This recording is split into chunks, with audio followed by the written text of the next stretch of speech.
What's good, y'all? It's your boy Need for Sheed coming back with a new season of I'm Just Reminiscing, season 2. And to start it off, I got my bro with me, my boy Trevor.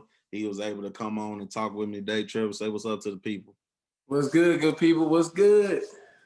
Bro, I really appreciate you being able to come on. You know, we all doing things out here, living the life. We got to do what we got to do out here, work hard, make this money, and just, live right.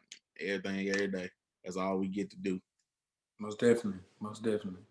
I do appreciate you coming on and talking to me for a little while, man. Just going back on good times. Everybody had good times growing up. So Yeah. people know a little bit of some of the stuff you was going through and growing up. How was life for Trevor growing up a little bit?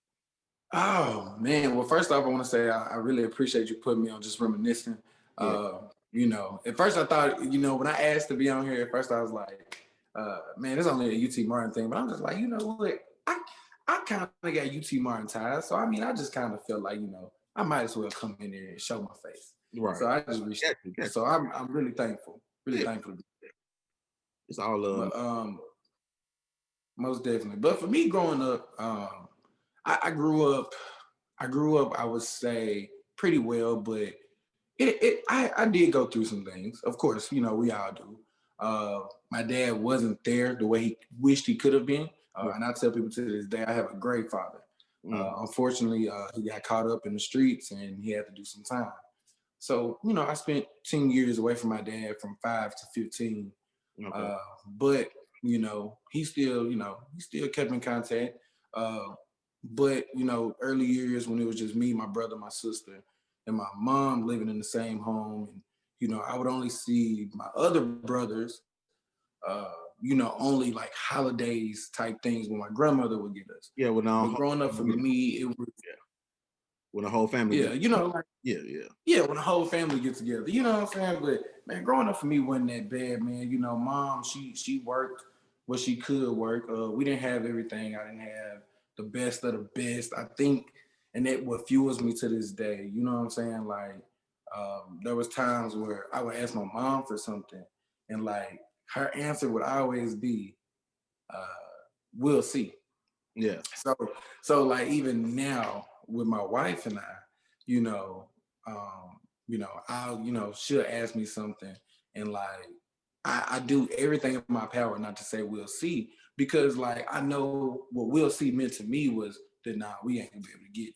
Right. You see what I'm saying? Right. And I never really held it against my mom, but that's all a single mama can say with 3 kids. Hey, I gotta spread this money evenly. I gotta spread it out. We got other stuff that gotta be taken care of right now. But if I come into some extra money, we can make it happen. Exactly. Right. Exactly. Yeah. So like, that was just a lot of fuel. So a lot of my growing up has fueled me to be who I am today, which is just a keep going person. Like a lot of people who grow up without their dad present, quote unquote, they say they turn out bad. Me personally, like I took it and I matured with it and I said, you know what? My daddy still love me. He still write me. He still try to, make phone calls to me. Like we're gonna keep grinding. And he always said that, you keep going. Don't no matter what you do, you keep going. Don't stop, don't stop, don't stop. I'm gonna be here when I'm here, but when just keep going and that fueled me and of course for my grandmother as well. Just having that praying grandmother around you, that's like basically, man, telling you that's like an angel. Like grandmas are angels, you know what I'm saying? Like grandma's prayers kept a lot of us alive.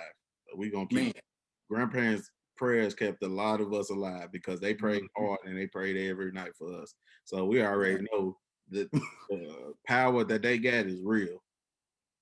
Oh, of course, man. That's what I tell people all the time. I'm like, man, there was sometimes I'm just shocked that I'm still like right here because it's just like I had to have an angel praying over me, somebody watching over me because went left.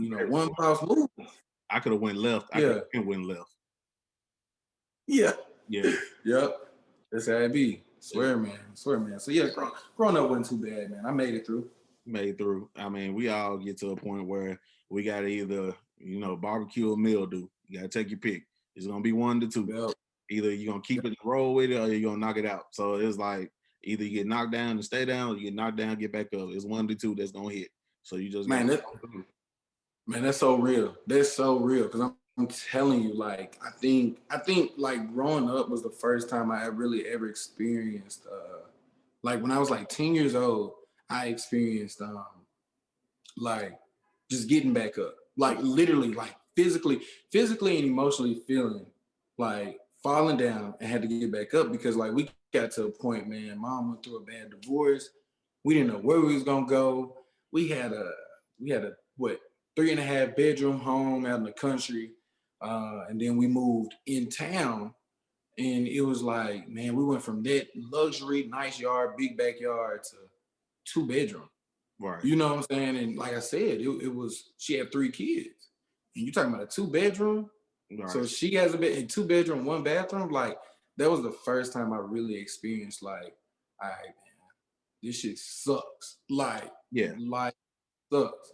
But it was just like, when we moved, there was blessings that come. There was just so many people that circled around me that motivated me, that opened my eyes like, Trevor, get up because it's going to be better. And like, there's something about you that is going to make life better for not just yourself, but everyone around you. And Right. I've always had so many people uh, prophesy that to me or speak that on me that, I've always just been able to get back up. Mm-hmm. And you know what I'm saying? Like, and that's why like today's time, like you gotta watch what people say over you. You know what I'm saying? Like, you really gotta watch what people say because uh because somebody could speak something negative over you and it can really impact your life. And, Right. and it could be something as simple as uh like your little podcast. You know what I'm saying? Like that ain't bad per se, but it's like not they're not giving your podcast the respect No, that it deserves. they nitpicking. They nitpicking it. Yeah, they throwing the shade. Just want to see how you adjust to it. You was like your little podcast, yeah. I'd be like, yeah, it's a little podcast. I'm doing it. And then when folks see that they can't control what you're thinking or control how your emotions are, then they be quiet. Then they trying to find something else to find with you. But if you don't give them no opportunity, they just be like, well, I can't get to Yep. it. Yep. And that's a huge thing, man. Like people will talk negative on you. So like growing up, like a lot of people always talk positive on me. So I was able to take that, man, and just have a better mindset about bad things. Yeah. Like, dude, I'm telling you, like, I could go through hell. I could be going through hell right now. And I promise you, like, I'm always gonna be in a good mood. Oh yeah, gotta be. Because the one thing I always realize and I always say, it can always be worse. Man, always. It It can can always, always be worse. it can always be worse. Mm-hmm. It can always just little stuff that we're going through. And then usually when you go throughout the day or something like that, you see something that make you remember that. You Yeah. see something or you hear something, you be like, you know what, today ain't as bad as I thought it was. Right. Because I ain't doing what they doing right now. I ain't seeing what I'm seeing right now. You Yeah. drive up and see somebody holding the cardboard sign and you be like, I could be that. I could be doing that Yep. right now. So it's always something that makes you think, you know what? It really wasn't as bad as I thought it was. I was just mad at the moment. I'm not mad at the day. I was just mad at that moment. So Right. Exactly. yeah, and you growing up and when you do stuff and you venture out just like how I am with my YouTube or you are with your detailing, how you were with your detailing and everything, is more people rooting for you that you don't know that than you do know. Exactly. It's That's people very in your corner that you think in your corner that's rooting against you, but it's people that you don't even know. They just like what you're doing that's rooting for you. There's a lot of people that you don't know that. You thinking all the good things that's happening to you is because the people around you are supporting you and keeping it going. But secretly, a lot of them don't support what you're doing because they didn't think of it first. Because they didn't do it first. exactly. So Yeah. it's a mind game, and it's somebody that you don't know that's on the internet that watches your stuff and can't wait until you drop something new. So I'm telling you, it's a lot. it is. And you don't know what's crazy to that, man. Like, so over the summer here in Memphis, and I hope I'm not jumping too fast. I don't No, know no, if you you have good, any you good. questions. So like over the summer during Memphis, I started, detailing here, but I just go ahead and back it up all the way to when I first started detailing. Like the first time I ever decided to wash a car, I had been like every bit of 12 years old. Oh But yeah. like, you know, I would go and do at the time my Meemaw's house. And man, like I just took it. I've always taken washing the car more personal than anything. Like, I don't know, it's something about it that just always had my focus. You know, I've always wanted to do it perfect. You know what I'm saying? So even as a 12-year-old, I would wash their cars, man. Of course, I put swirl marks in it. I wasn't as good then, but I would make sure wash it up. You know what I'm saying? Give me a little shimmy or a little towel, a bath towel, dry it. And I used to beam folks' cars up. I used to beam their car up, like seriously. Uh, but you know, but the thing is, I've always had minimum family support when it comes to washing cars. And I don't know if that's because I charge people or I don't give discounts. But over the summer, I had more strangers support me than I had It's friends always and it's anything like that. always supporters that you don't know because they don't feel a tie to you. They're not tied to you. They just want your service. So Yeah. like I like what you do, and if you do a good job, I'll be back. Mm-hmm. Dealing with family and friends, you know them on a personal level. You see them all the time. So they have easier access to you. So they can say this, they can do this and all this. Yeah. They can be like, oh no, that's my homie. Man, I ain't gonna get him this time. I'm gonna catch him next time. They can always do that. A stranger is like, if I don't go now, I might not be able to go again. Right, right. And I'll put it this way, and I'm not gonna just sit up here and like say that I didn't have. Well, no, family didn't support the way they should have.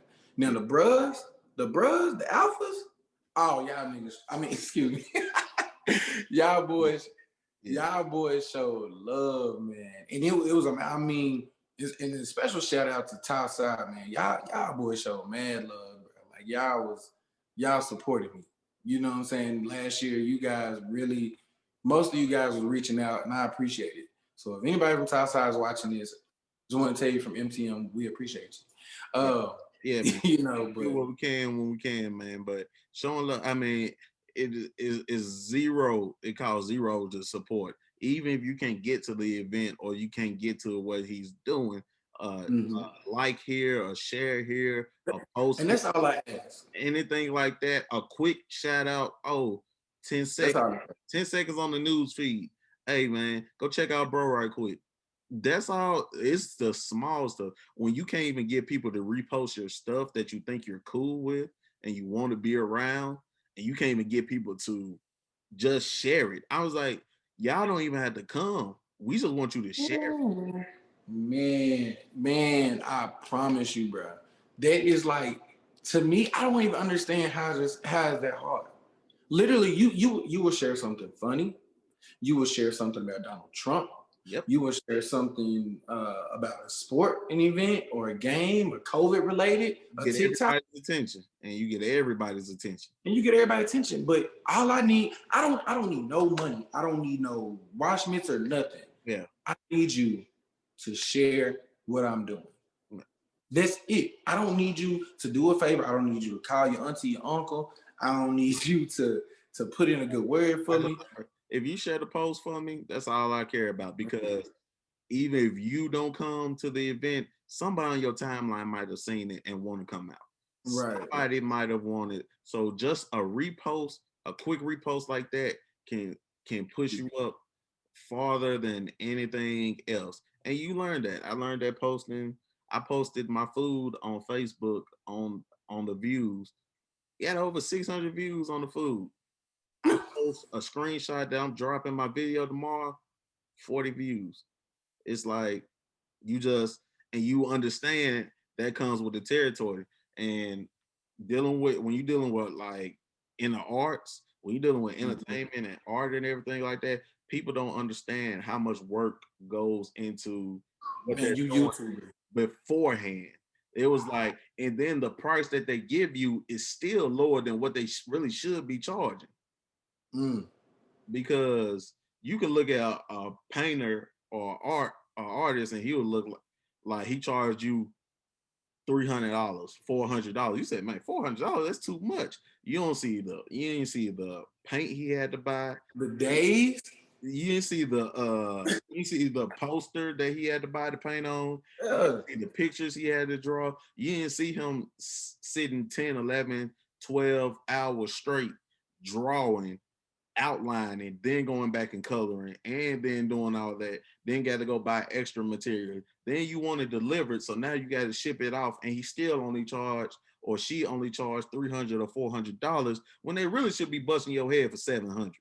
And bro, imagine this.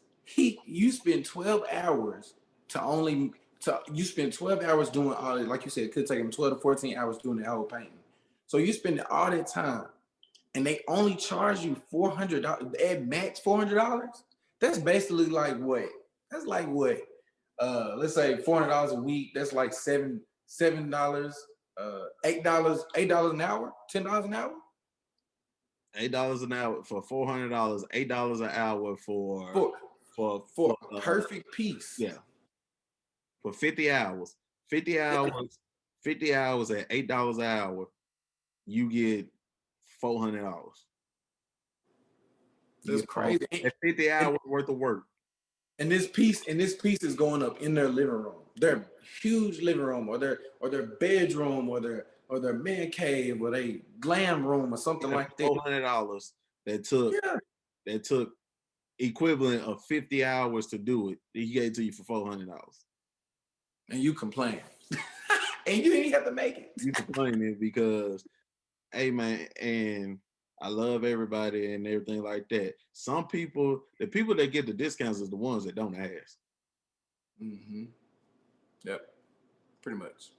Because if you ask for one, that means I feel like you already was coming in low balling. That means you really only wanted to support me at your expense, not mine. Yeah, exactly.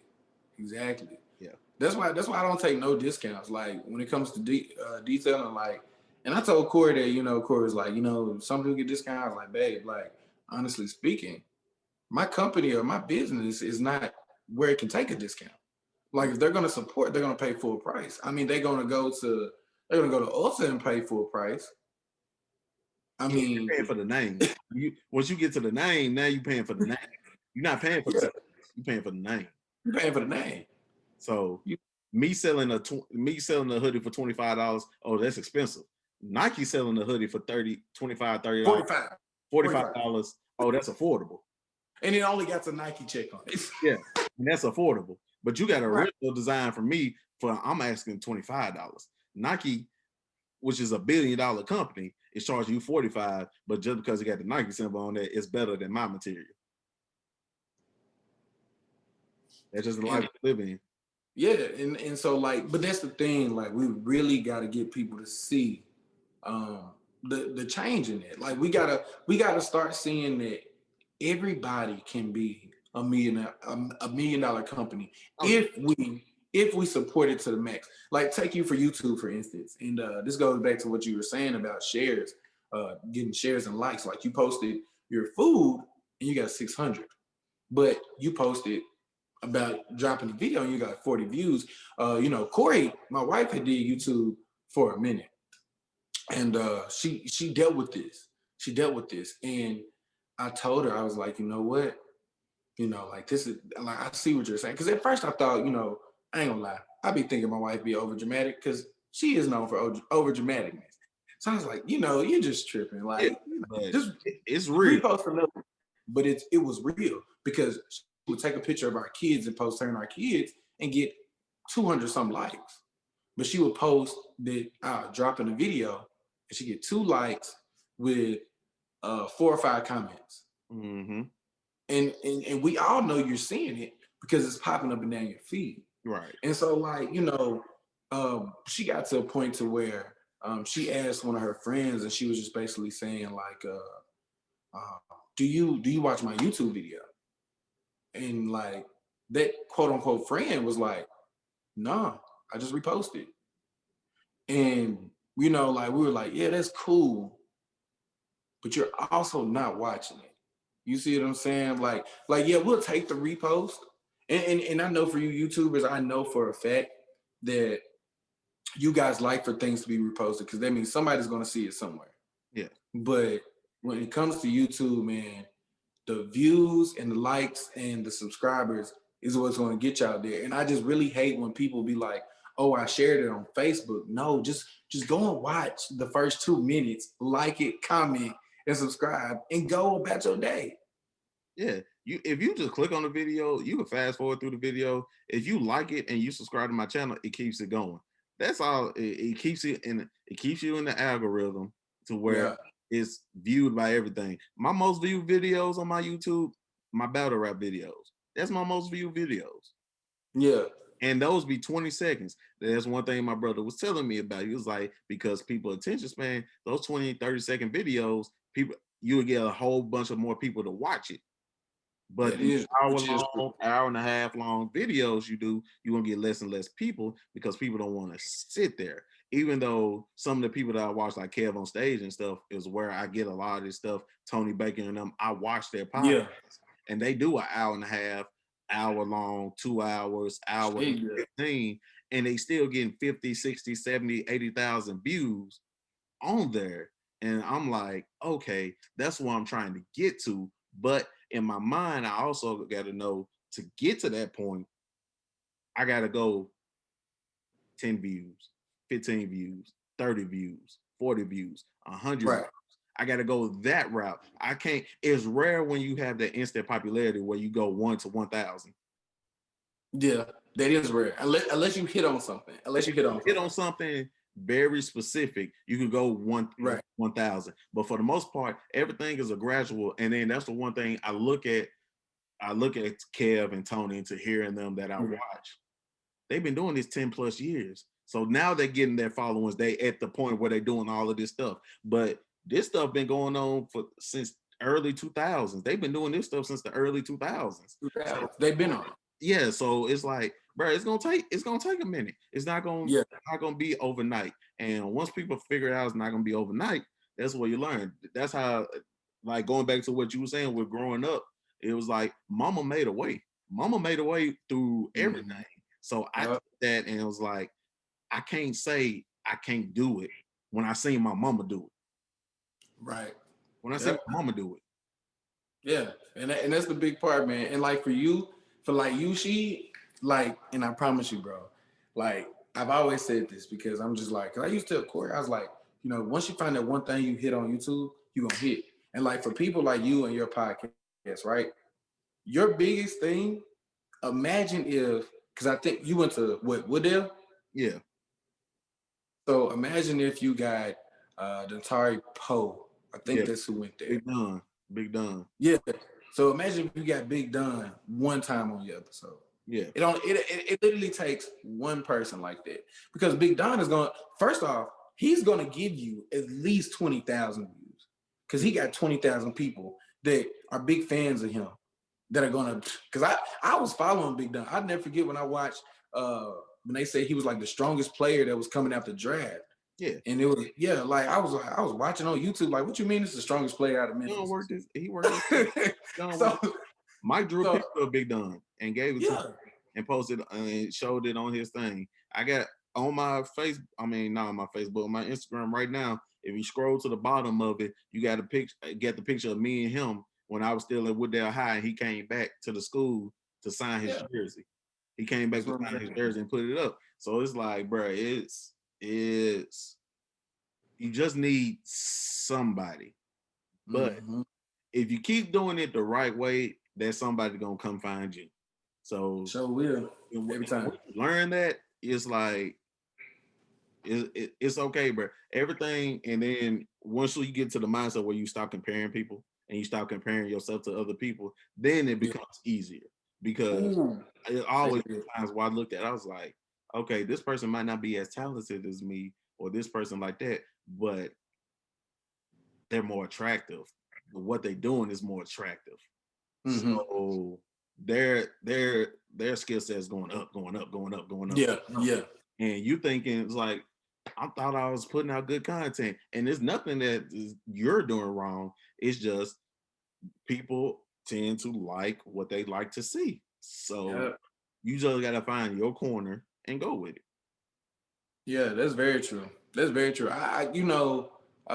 Every time I detail, and a lot of people don't know this, but when I detail, and I see other detailers detailing like outside, like so I don't know if you've been in Memphis in a minute, but if you drive up and down Winchester, you see mobile detailing Oh yeah, on everywhere. every stop, right?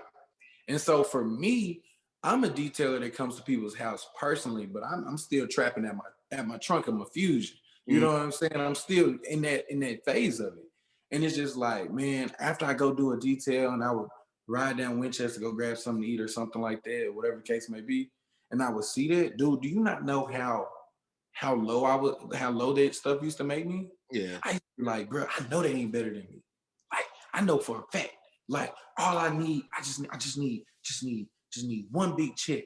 I just need one small business loan to go get a van or whatever. And I'm just like, bro, they used to mess with me so hard mentally that one time she like no lie, I had to stop detailing for like 2 weeks Hmm. because like I was letting comparison control my business. Right. My this is my business. It's not the guy that is over there by Wendy's. It's not the guy that is over there by Chick-fil-A. Yeah. This is my business, and how I'm doing it is how I'm doing it. Eventually, I'm gonna grow into that. Right. You know what I'm saying? It's Right. just like so like what you said, like man, like you just gotta keep doing the right thing. If you're doing the right thing, just keep doing it because you're gonna grow. Just Like put the I, time. so Just, what? just gotta put the time into it. Oh yeah. Oh yeah. Big time.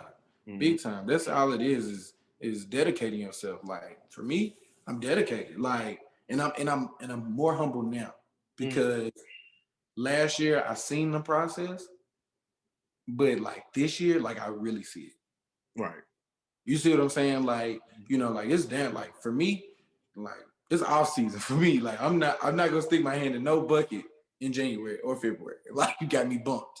But like so like now I'm able to think clearer or and see like, oh, all right, we're gonna revamp.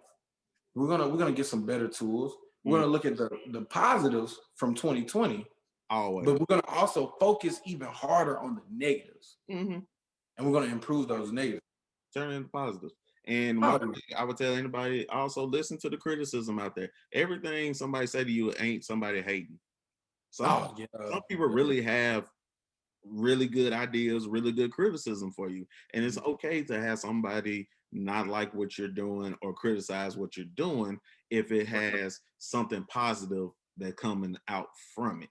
Now, if something is always negative from a person, then you understand that's just a negative person. You can't deal with that person. But Yeah. if somebody critiques what you're doing, that doesn't mean they're always hating. You can tell when somebody's hating or somebody just really like, no, I really think you should do this or add this in here, switch this up, do it like this. And if you do it Yep. like that, it's okay to consider somebody else's opinion. Just because it's Yep. your business or is your opportunity doesn't mean you can't listen to nobody else. Right. Yep. Hey, I totally agree. I totally agree. And I mean, at the end of the day, I think the people who actually tell you where you can improve at and they offer that, like you said, that good criticism, you need to keep them real close to you. yeah, I be wanting I people to love it. give me Oh, feedback. I said fallback. I've been waiting for people to give me feedback, but yeah. it really does. A lot of people just like, shit, I like what you're doing your content and everything. Because when I did I'm Just Reminiscing season 1, all that was on the fly. I didn't have a I had a template of what I was doing. I was gonna ask. Yeah. I was life growing up from elementary school, middle school, high school. When you get to college, how's life like that and everything like that. And I did that the Yeah. first season. It wasn't until the last episode where MJ told me, "Sheed, I think you should do this." Now, keep in mind, this was 15 episodes in, and this was Mm-hmm. the first time she was like, I think you should ask, different questions, switch it up a little bit because we hear all of our answers are different, but your answers are the same. So Yeah. every week we hearing the same answers from you, even though ours is different. So give some people add this in, and then SJ she told me some stuff of what I should do. I was like, I've been asking. I mean, like, bro, I be y'all to give me feedback so I can know Yeah. what I need to do to change because I don't want to sound repetitive. and all the time. Man, Yeah. shoot. Give I would say give out a survey. Send get people's emails and give them a survey right after their interview. I think that's a smart thing. Yeah. If you got time, that's a time thing. It's Yeah. like if you have time, like, hey, give me your email. I'm gonna shoot you a survey right after this, and like just tell me, had a question generated in there where it could have been See better. You know how you feel about the situation, but that's everything. And then yeah, growing up, it's like you learn different things, and once you get older, you see how it is from the other perspective as an adult. Seeing things as a kid, seeing things as an adult is two different things.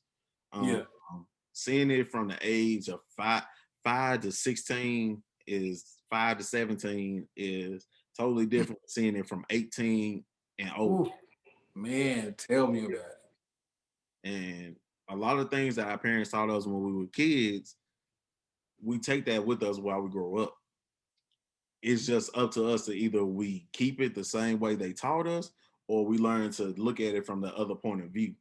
Dude, you ain't lying. You know what I was just gonna ask you? I was gonna be like, do you feel like what your parents taught you growing up? Because you grew up in a household with both parents. Hmm. Um, do you feel like what they taught you growing up about just general life? Do you feel like what they taught you, they truly, truly prepared you for how your life is like right now and your lifestyle? They they have to the point to a certain extent in certain things. The money, Mm, yes, they always preach to us. Don't go ahead and get all these credit cards, all these debit cards, yeah, charging this up, getting into all this debt and doing all this. Yes, right. they did that. They supported us in all our sports and everything like that. Sometimes, we wish, support was sometimes in other aspects of our life growing up other than Mhm. just sports. But that's with anything. They gonna push you the thing that you probably doing the best. They probably gonna push you there the most. But what my Yeah, parents they always taught. My mom used to say that I'm raising men. I'm raising boys to be men. Dad saying the same thing. You can't baby you the whole time. yeah, I yeah, can support you. I can be here. Everybody has a day where you just want to just lay there and cry. Just lay there and cry. Yeah, we all have mhm, those days.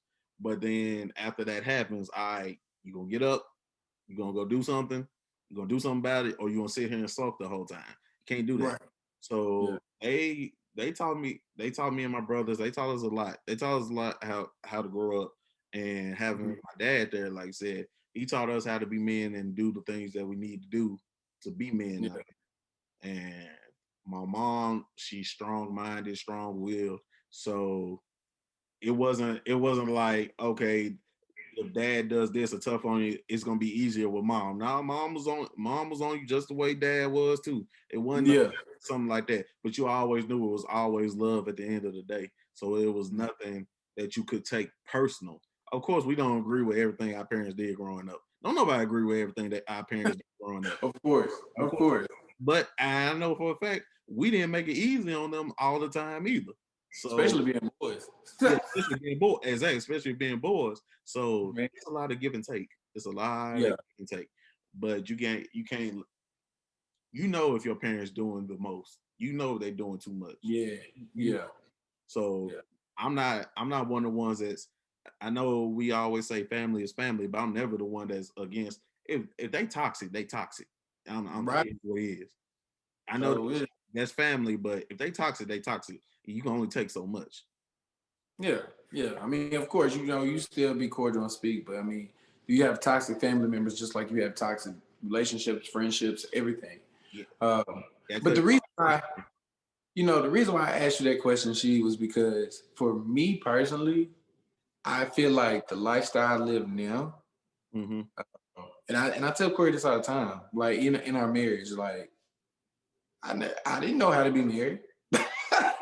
I didn't know the first step. I didn't know none of it. I knew now I did know how to be romantic. I knew how to take my wife out on dates. I did know how to love her. I I knew did, how to you know, knew how to do how to do the what I say the showman. I knew how to yeah, show.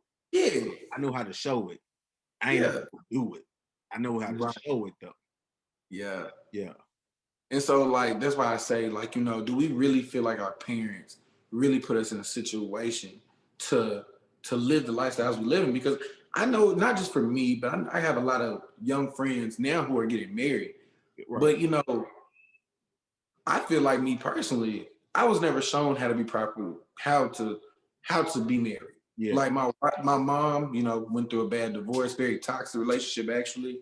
Mom and dad never was together. It didn't bother me them, but I just knew they never was together. Mm-hmm. My grandparents, of course, together.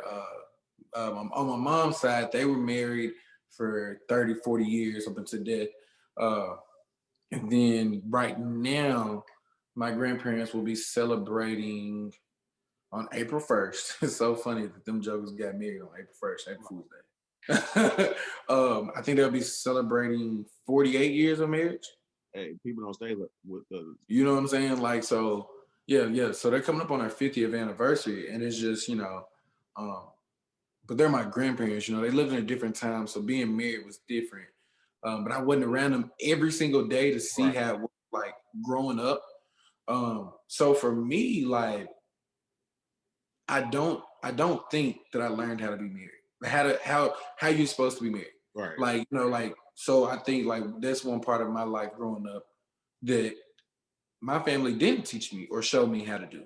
That was something that if you're, counseling has to show you the prayer, communication. Man, when I tell you communication, It's hey, yeah. I'm learning to this day. I'm learning that every day of my life. I mean, communicate. You gotta be able to talk. that's it. And people get communication confused. People just think communication like niggas are just talking about. Excuse me. People are just saying like, "Oh, good morning. Hey, how you doing?" No, it is so deeper than just only saying good morning. Like you gotta see deep dark secrets talking. It's Yeah, it's it's some people that's scarred yeah, that you don't know. like So it's yeah, like, bruh, when we say communicate, it's like you gotta get to the point. If a person gets to the point of where they trust you with stuff they don't want to tell anybody else, that's when you know you're good at communicating. When you getting some information that you know you can't get from that they ain't gives to nobody else, you at that spot. yeah. And Communication is everything. Like because especially woman to a man, because a woman literally uh, holds a lot of stuff in. yes, And for them to break down and like be vulnerable to us, it's trust and communication. And when they communicate to us and they tell us, okay, so I went through this growing up. So that means whatever you do in that house, in the home, in the car, or whatever, do not do something that's going to put them back into that mindset. yeah, Or that's going to take them back to that. flashbacks. Because Don't allow yeah, flashbacks. yeah, because at the end of the day, man, like they're communicating to you what they like and what they don't like. So for us men, we got to take that and not just take it and let it go throughout one ear, but take that, put it in the relationship pocket, the relationship Bible right there on the right side. Mm-hmm. Anytime she going through something, you pull that book out, and you look. Okay, did she say this? Oh, this is on page 375. You see what I'm saying? Like of the issues, like, okay, so I know where we at. Yeah, You know what I'm saying? Yeah. it's a lot of observing. You gotta observe. It's a lot of observing and interpreting. But at the same time, you learn the person you with, you learn their tendencies, you learn their traits. So you know if they're mad, okay, they can't talk about it that day. If they're mad, you gotta let them be for that day, and they'll come to you the next day. And it's like, okay, this is why I was mad. This is why I did this. This is why I did. You pick up on the small things that become big things. You pick up on the small stuff early. So the best thing to do is to nip it in the bud early. If you let the stick, if you let the stuff boil over, then it's gonna be a bigger fight than what it was when it really was something so simple as, okay, I didn't like this because you did this. Oh, that was it? Yeah. You could have told me that. Well, I mean, I didn't feel like if I told you that it was gonna change it. If you had told me that we could have handled this 3 weeks ago, That's the one. we would have been done. But a lot of times people don't want to step on each other's toes. Yeah. And being in a relationship, you're gonna have to step on each other's toes. You have to. Everything ain't gonna be pretty. Everything can't be Yeah. And you know, some conversations just can't be pretty. But hard. you know, Hard. me and Corey, you know, yeah. And me and Corey, we have this thing, and it's really big for me. I tell her, look, we're not going nowhere until we fix it. Like until we either come up with a resolution or until we both understand what happened and how to prevent it from happening. We're not gonna go nowhere. This conversation ain't over. Like I don't care what it's gonna take. I don't care if we gotta call the in-laws. Hey, we need you to come get the kids because we got to figure out this situation. Right. You know what I'm saying? Because I mean, you got to get on that same page. That's why I just tell people, you know, up and coming, you know, people that's getting engaged and everything. Man, the ride is good, but you got to make sure you do the proper steps. Do the dirty to get work. on top of the roller coaster. Do the dirty work. Man, do the dirty work, bro. Do the dirty work. It's a lot of dirty work that you know. Like I said, LeBron go out there and average 25, 10 and 5 and 10 and 7 a game. But you don't know what that boy been doing since 15, 14 years old. What he's been doing. He's been eating right for 20 years. He's been practicing before practice, after practice, getting up early, running, eating right, prioritizing what needs to be done. Yeah, that 27, 7 and 7 that he averages a year looks great, but those 2,000 hours, 3,000, 4,000, 5,000 hours he put in every year, every month to get better is what you don't see. You see the prize, you don't see the run. Yep. Run. Very true. Long run to get done. Man, it's a long one. And then flipping back to, like you said, reminiscing about how life was growing up, you didn't see a positive marriage or role model of marriage growing up, but yet you ended up getting married at a young age. How with figuring out that growing up you didn't see it, but at the time you knew it was the right thing to do. Right. I honestly think because growing up and not having it made me want it. Right. You know, like, you know, I never seen just a successful marriage like growing up. So I tell people I had a successful cousin that I lived with at a period of time when I lived in Nashville. Her and her husband, her and her husband, yeah, Brittany and her husband. Yeah. So like just seeing them, it was just like, man, this. And like they gel good together, and I got to see their ups and their downs. Saw more ups than I did downs, but it was just like, dang, you know, like when I get a wife, this is what it's gonna be like somebody who's there, somebody that's like, you know, you good, or somebody that's like cutting up with you like your best friend. So it's just like, you know, when I got to Bethel, you know, yeah, I was dating to have fun, you know, but you know, at some point, you know, I got to a point where I was like, you know what, I'm really ready to settle down, and if it goes to marriage, I'll take that. And because like I knew what I wanted, and I knew because I didn't have it growing up that I know how special I can make a woman. Like I know how special I can make a marriage. I know how special I can, you know, make my wife feel. But you know, truthfully speaking, you know, like I said, I never knew how, but I knew I wanted it. So that's why, you know, have we had our ups and downs? Yes, we have. Right. Yes, we have. I'll tell you, like people used to tell me, first 5 years are the hardest years. Because you know, people be like, it takes time to get to know each other. You and SJ right now can be together 10 years, boyfriend, girlfriend, right? But you get married, it will change. Always. And in that marriage, there's gonna be more to know about her.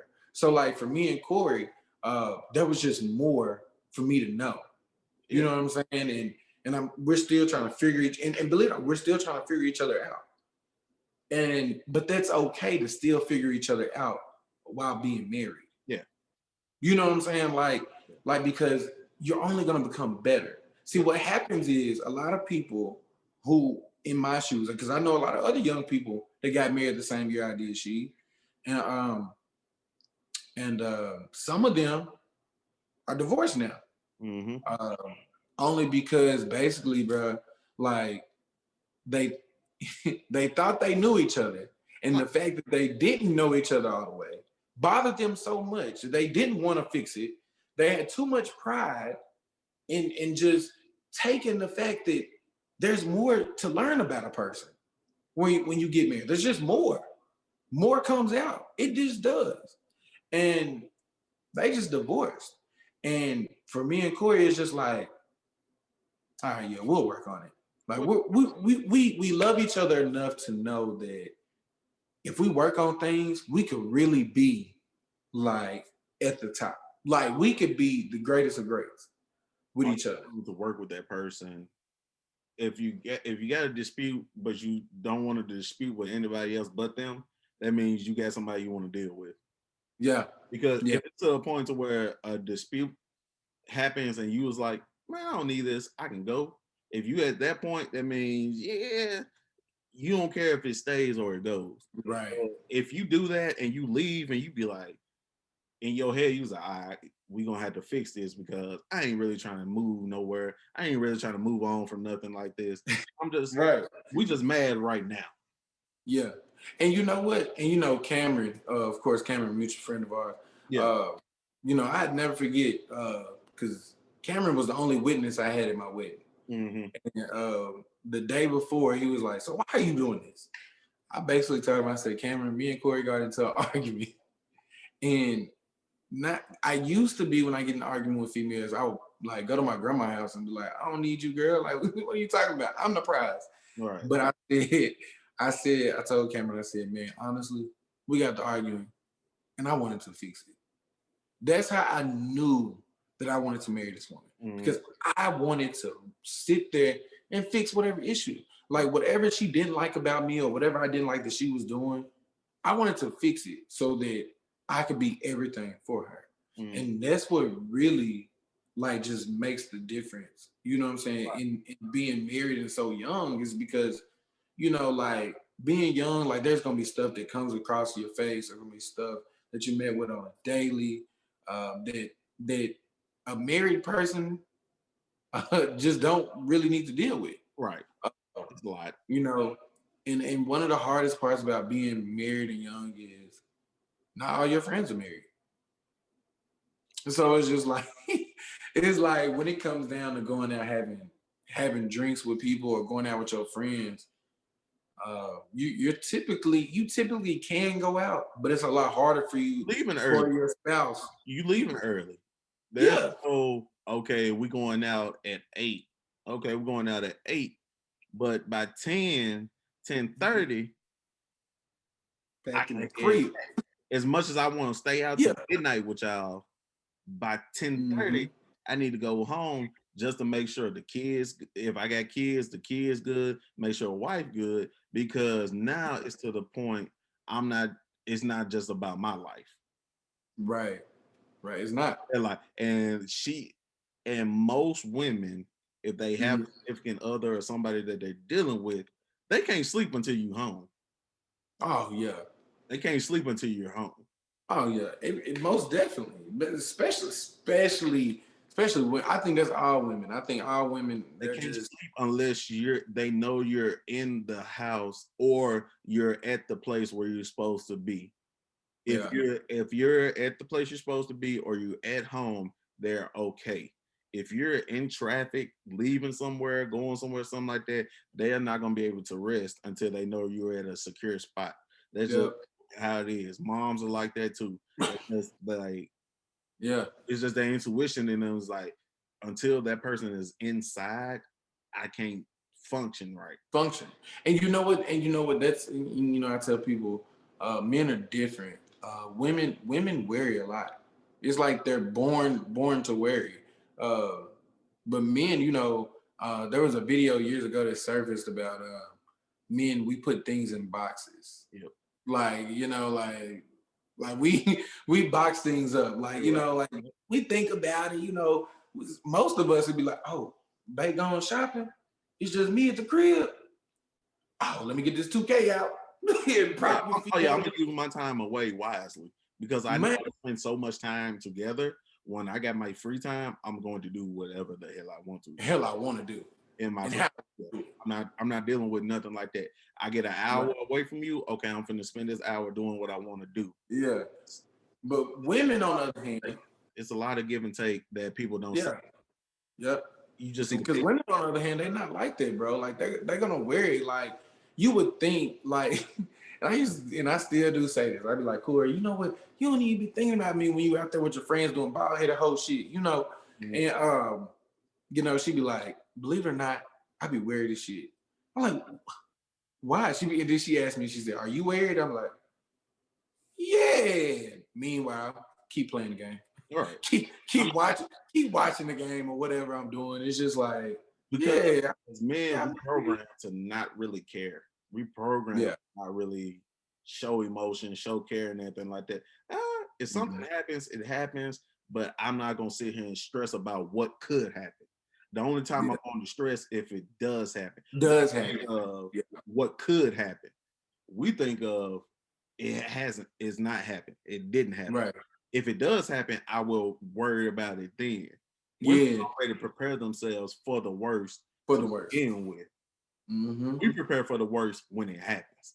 Yeah, that's very true. Yeah, very true. And it's crazy, and people like, well, men should think more like women. I'm like, dude, like, we can't change that. I don't care. All we can do is understand it, and so like for me, that was something I dealt with too. I didn't understand it. Yeah, like they used to kill me. Like Corey, it used to kill me that Corey used to be so. My wife used to be so worried about me going out with my friends, and I'm like, bro, like here it is, 6 o'clock in the afternoon, in the evening. And you talking about you weird? Like I'm good. Like what are you so worried about? I don't know. I just do. It don't matter. And especially with us being black, they really don't know. Oh, they don't know. Well, they don't. Like they really don't know what's going on with us out here in these streets. So that even makes them worry even more. I get stuff from my mom getting worried only because she was like, "Don't." It was like it's not you I'm worried about. It's everybody else out there I'm worried about. I'm not worried about you because I know you know better. It's not you. It's everybody else. I don't know what they thinking. So being black out here in these streets is already we already males in the streets. So that's one strike. And we black males. That's two strikes. That's two strikes, buddy. And you're guilty by all association of black. So it doesn't matter. But like I said, you grew up and you saw, like I said, you didn't see marriage, but you knew I do want it because I feel like I can do well at it and everything like that. And you see marriage and you see kids and everything like that. Like being a young married man plus a young married man with kids, it has to be like, okay, not only am I 24, 25, 26, 27 years old with a wife, I got kids. So I'm early into my 20s, mid 20s, and I already got a family and kids. It got to be different than what you saw growing up. Yeah, it got to be. Yeah, so I mean, it is totally different, and it's really shocking to a lot of people. I know it really shocked my mom, and I think that's something my mom always tell me. Like, she's proud of everything I've done, graduating high school and stuff like that, becoming good at sports and things like that. She's always been proud of that. But her biggest joy now is how I'm living. Like literally, like how I'm living. Like wife, kids. Kids are happy. Kids are doing well. Taking care of home the best way I can. Like that's like that's something she's proud of. And for my dad, my dad has. My dad didn't settle down until he was like 32. And then for most men, we don't settle down to our 30s. Right.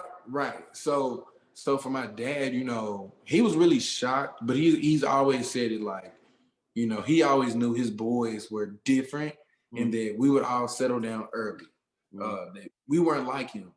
and that's what he loved. That's why he loves us so much, because, like, he want us to not, how parents want you to kind of grow up in the image of them, but they don't want you to be like them. They want you to be better. Be better than them.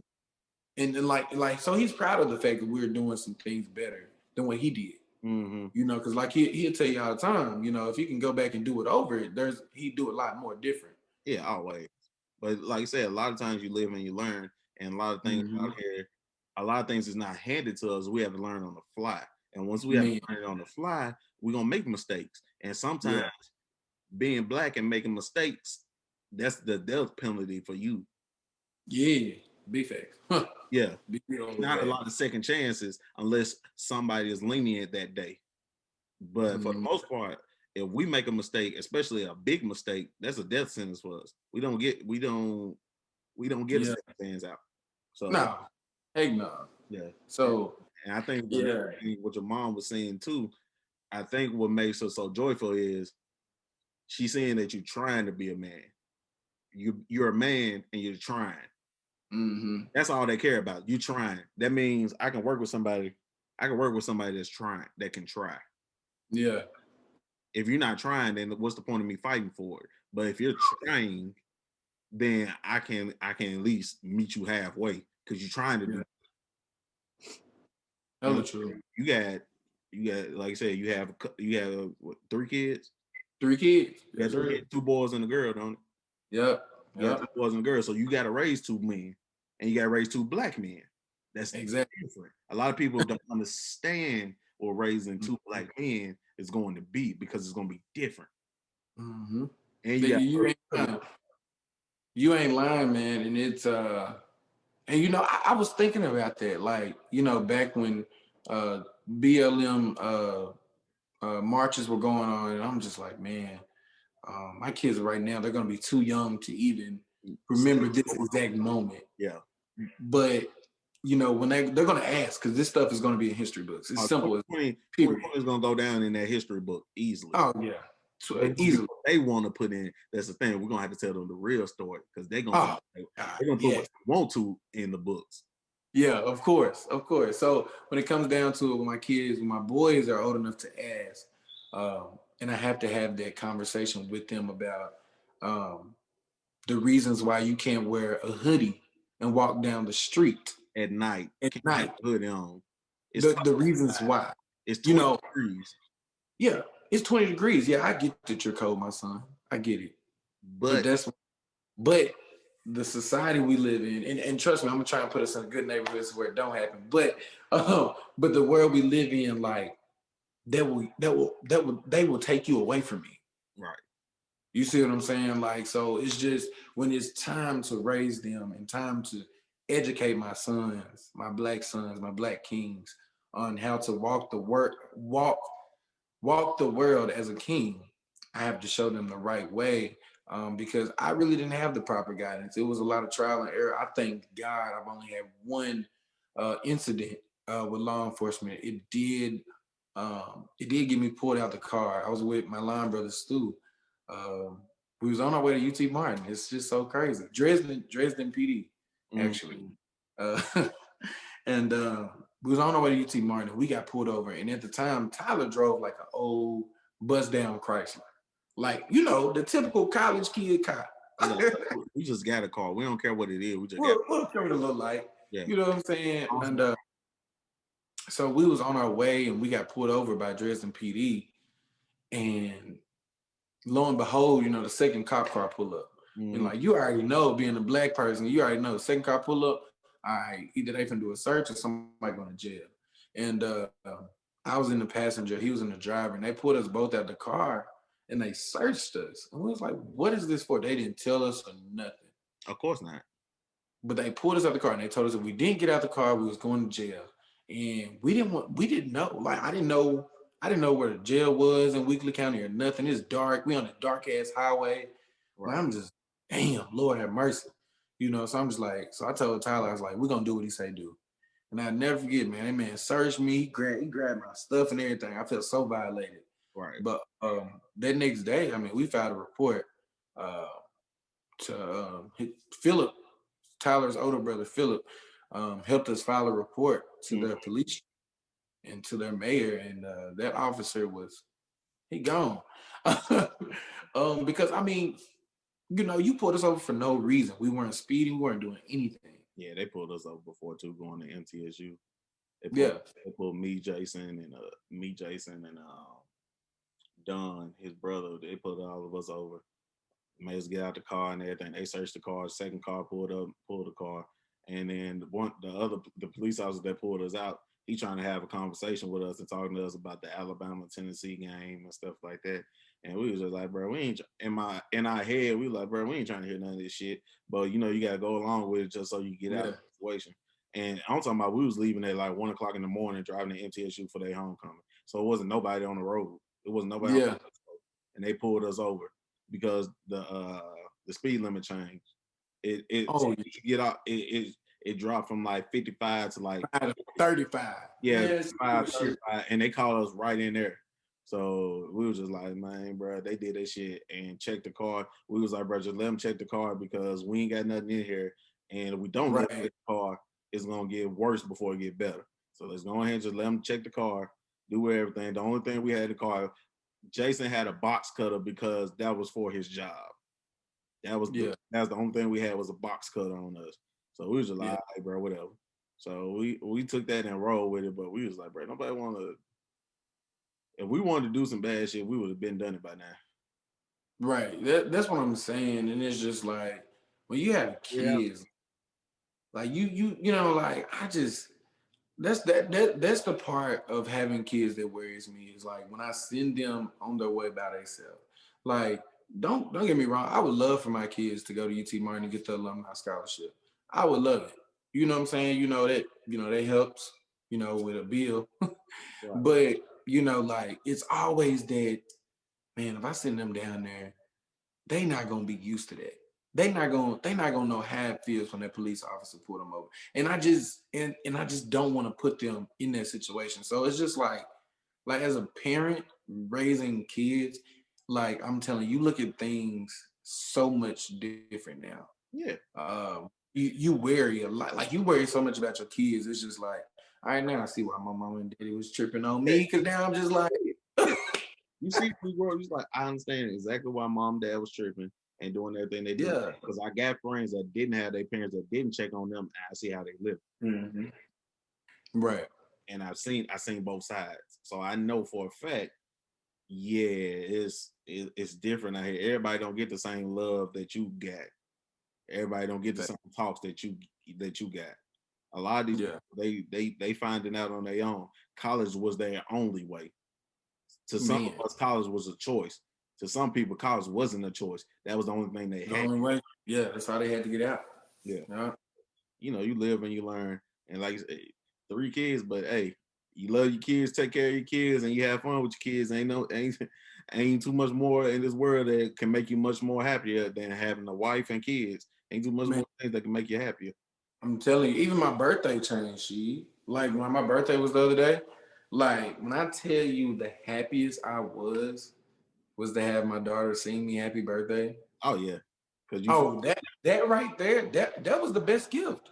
Yeah, you don't care about gifts no more. You don't care about I didn't care about nothing. I was like, oh, and she's singing it, like she did the happy, she did it 3 times like you supposed to. So I was like, oh, yeah, I'm finna go out here, run a couple miles. I'm finna, what I'm saying, really, enjoy my kids saying daddy or dada, something like that, hearing them talk about it, you just be like, dang, somebody calling me daddy. Somebody calling me dad. Somebody really just calling me this. Yeah, like for real. Not, like some stranger at this point. Yeah. It's like, but but yeah, like I'm telling you, dude, like it's so crazy. Like, and then like they have like conversations with you. That's the crazy part. So like you go through that phase, like everybody know you have a baby. Like a baby. Like, you hear people, oh, the baby is so cute.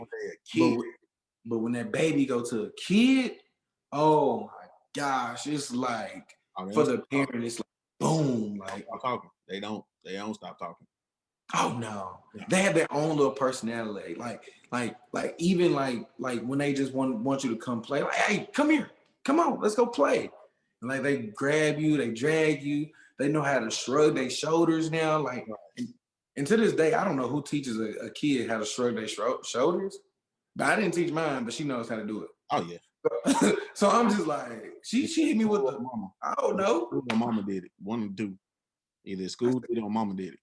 Man, exactly. Yeah. And I said, who told you to say you don't know? Like Kids' personalities are when they are kids. Kids' personalities are formed when they are kids. The way they are as a kid, 9 times out of 10, they're gonna be like that when they grow up. Yeah. They're just gonna be more conscious of what they're doing. Yeah, they're gonna have a little bit more knowledge. Yeah. Yeah. They're gonna be the same person. If they hyper and active as a kid, they probably gonna be hyper and active as a grown-up. They're just gonna know when and where to do it. Man, you wanna know what's crazy? All of my kids are different, right? Right. But they all have the same thing they do. So like when they're at school, when I tell you every teacher says they don't talk much, they're quiet, they to themselves. But I promise you, you get them jokers along with me, and they are nonstop, 0 to 100 for hours, and I'm just like, that's not true. Because they comfortable. Like, my kid cannot be at school not talking to nobody. Oh, she doesn't talk to nobody. She doesn't. He doesn't. Want to deal with anybody. Like sometimes he like plays. He plays with other kids, but he's not. He's not like real sociable, or she's not real sociable, and I'm just like, what? Like this is crazy because they're extremely sociable with me, but it's just like they do what they're supposed to do when they're at school. Yeah. But it's just so funny how they're all just alike when it comes to being at school, being around other people. Like, because I'm very, they don't like people. Oh, I'm so like that. I'm just like that. I'm just like, dude, I don't want to deal with y'all. Yeah. I don't want to deal with y'all. But when I get around somebody I'm comfortable with, I can let my hair down. I can chill. Yeah. I can unwind. I can really be who I am. Cause like that's how it was for me when it came to like even in Alpha, I was like that. Like I was like, yeah, I'm good. I don't mind going to the set. Man, we gonna kick it. I go here, I go there and stuff like that. If I'm not throwing the set or I don't know who throwing it, I might roll through for like a little bit. Like you give me 45 minutes, maybe an hour at the most. I'll pull up 11:30, 12:15, 12:30. I'm gone. I'm like, I don't want to be around this too much people because one, I'm hearing the same music I heard all week. Two, I seen the same I seen from the other day. And I'm like, yeah, I can go home and go drink. Now I don't have to share my liquor. I can drink by myself. And I can have a couple because it got to a point where I wasn't the only person thinking like that. I had 4, 5, 6 other people that was like, yeah, bro, I'm ready to roll too. And we'll go on the kicking and stuff. And and people just be like, bro, y'all kicking it and stuff. We was like, yeah, bro, sets is cool and stuff, but after a while, they get redundant and tiring. I don't want to do it. Especially when you see the same people, and it's just like, bro, I don't really want. Same people, same music. Like, tired of seeing your ass. All you do is same old shit. Like you're not tired of seeing me. Like that's how I am. Like so. Like now, the older I get, I become very unsociable. It gets to a point to where like Corey like has to like force me to be sociable, and I'm just like, damn. Like, but I know I need to be. You know what I'm saying? Like because technically you need that good balance. You need to go out and socialize. You need that. But like everybody got a social meter.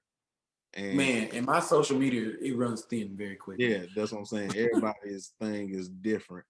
But being sociable out here, being unsociable, that's the thing about having kids. They take something from you and from the mom. So they come from dad and mom and they form their personality. So some might act more like dad, some might act like more like mom, some might act like both. Or some might not act like either one of you. Man, I'm telling you, the daughter, Marley acts like both. And I just don't know if the world is prepared for that because I'm saying that's a mixture of both. sociable, unsociable person. That's a Very sociable, unsociable person. That's all. person, extreme. Like you never know what you're gonna get with her. She's gonna be up, and when she's down, she's gonna act like she's gonna be down. Like she ain't gonna fool with you. Like just chill. Like this is gonna be her. But But when it comes time to stepping out or putting on makeup when she get older and stuff like that, oh, it's gonna get real and it's gonna get serious. oh, And this daddy is not gonna be in the middle of that. Like I'm gonna just I'm gonna let y'all handle that. Yeah, I already know how she is. I lived with her all her life, so I know how she is. You oh got yeah, to deal with it, not me. man. Whew, But I'm telling you. by the way, like I said, looking at how you was growing up and the stuff that you went through and everything like that, it seemed like it formed you for the good. So you can see the good out of life instead of worrying about what's gonna happen here, what's gonna happen there. Am Mm-hmm. I gonna find somebody? Am I gonna do right? Am I gonna live right? You just took whatever you saw, flipped it, turned it into something positive, and now you learning how to live life the way you want to live, the best way you Yeah. can for your family and your children. So I mean, it's a perfect combination of taking what you had growing up and making the best out of it and then learning from it. Like Yeah. we all got to do it. Now that manifests into where we at today, where you got your own detailing business. Before we head out, you want to go ahead and just plug in some of your detailing and everything that you do? Most definitely. So 2020 was a good year. It was the first year I was in Shelby County. Great year. It was very great. Learned a lot, but made mistakes. So I'll focus more on the mistakes in these next couple of months. But I will tell you guys, I do have some rebranding coming. As you can see, the shirt says MTM Detailing. But eventually, when I get my LLC, which I will be grabbing my LLC on January 31st of 2021, Amen. um, it will be called MTM Enterprises. So basically, there's gonna be some more things than just detailing coming in 2021. Oh, Can't really say it all just yet, but just know you're manifesting. gonna be able to, yeah, you're gonna be able to book me for multiple things. You're gonna see it's gonna be a price out there. You can follow my Instagram, Trevor3Mylan, or you can follow my Facebook page at Trevor Mylan, or you can follow MTM Detailing on Facebook. Go share it. Look at some of my pictures, especially on my Instagram, man. I'm telling you, I'm gonna go ahead and say it. Like I'm really becoming one of the best out here in the detailing world. So, and I'm not gonna stop. I'm humble. I thank all my clients before anybody who's watching this and is interested in experiencing MTM detailing. Hit me up. Hit me up. I promise you, I won't let you down. It'll be a great experience. Uh, Vehicle be shining from here until to the California sunset. I promise you. I don't play no games, no misses. Yeah, man. Y'all, if y'all in the West Tennessee area, you out there in the Jackson. Like I said, we went to UT Martin Bethel, so that's rural West Tennessee and stuff like that. We Mm-hmm. all been around there our whole life. But if you're in Shelby County, shout out to Memphis. You're in the 901 area or something like that. Go holler at bro. I'm gonna have all of his socials that he just spoke to you guys. I'm gonna have this at the end of the video for you guys to check out. It's a lot of things coming out in 2021. This is gonna be my first episode of season 2. I got a lot of different things Oh, this year. I got 4 or 5 different things I'm trying to drop weekly. So you guys gonna get a big dosage of a lot of different types of content. So, and I'm working on a couple of other things as well. So you guys, it's gonna be a really good 2021. We're gonna speak it into existence throughout the whole year. amen. Come back My to boy the on season 2. Y'all didn't hear him. Season 2. Do you know what that means? Season 2? That means season 1 was so good. The pilot season was so good that the world asked him to come back and let's do another season. So that is great news. Let's do it. We're gonna do a lot of good things. Y'all gonna see the format of how I did the first season. Y'all gonna see bits and pieces in season 2, but I'm gonna flip it up a little bit. We did it today. We didn't really talk about school, nothing like that. But the reminiscing today is just some stuff we picked up on as a kid that we took with us as we grow up and how we live in our lives today. How some of the stuff we learned growing up shaped us today. So y'all gonna be seeing a lot of different things like that. And just take this journey with us. Like you said, go get your detailing from him. Go get your content from me. It's gonna be a lot of different things, 2 for 1 that you can always get.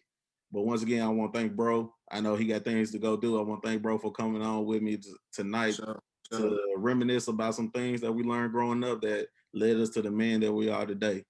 But it's always all love. I really do appreciate it being on the first episode of season 2. It's something that we all enjoy. I hope you guys take this journey with me. I'm at 165 subscribers right now, and we going giveaway coming next, either this week or next week. If you see this episode next week, it was probably the previous week before. But I got giveaways coming from my subscribers. It's gonna be fun, everything, and just come and check everything out. Once again, it's your boy Neve Rashid coming back with season 2, episode 1 of I'm Just Reminiscing. I want to thank bro Trevor for coming on and speaking with the people. And once again, I'll see you guys again next week. I appreciate it, Sheik.